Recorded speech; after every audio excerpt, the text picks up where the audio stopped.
Jo crec que la música facilita aquest aprenentatge cognitiu i emocional del nen autista i és el que nosaltres expressem en el màster, de que no tant és canviar el nen cap a una percepció d'un llenguatge verbal o unes regles que té la societat, sinó ajudar-lo amb aquest nen a explorar tots els seus recursos perquè ell pugui estar content, feliç i d'aquesta manera obrir-se també amb altres aspectes de la vida.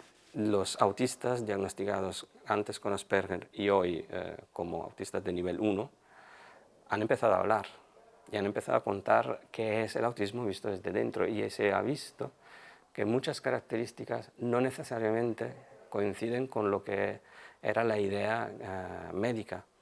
Es decir, los clínicos desde fuera miran a unos comportamientos pensando que a lo mejor tengan unas causas.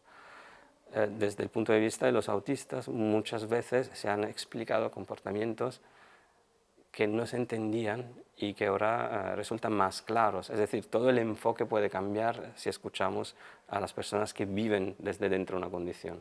Són nens que els acosta molt tot el tema del llenguatge, de la comunicació verbal, del tema també de la comunicació social, i el que pretenem és que a través de les eines de la musicoteràpia, com és en aquest cas la improvisació, puguin arribar a projectar les seves emocions i puguin entendre un llenguatge totalment diferent al que és el llenguatge verbal, que els hi costa moltíssim.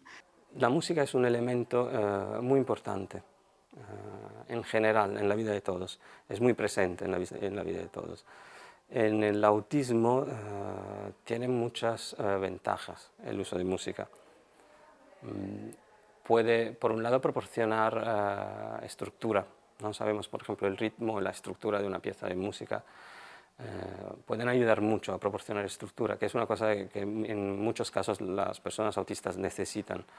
Por otro lado, por ejemplo, puede ayudar en desarrollar una tolerancia más grande a los imprevistos. Si pensamos en improvisar con instrumentos, ¿no? También los imprevistos y la ruptura de las rutinas es algo que normalmente puede causar problemas. Puede facilitar la comunicación. Conèixer exactament quins són els seus hobbies, què és el que li agrada al nen.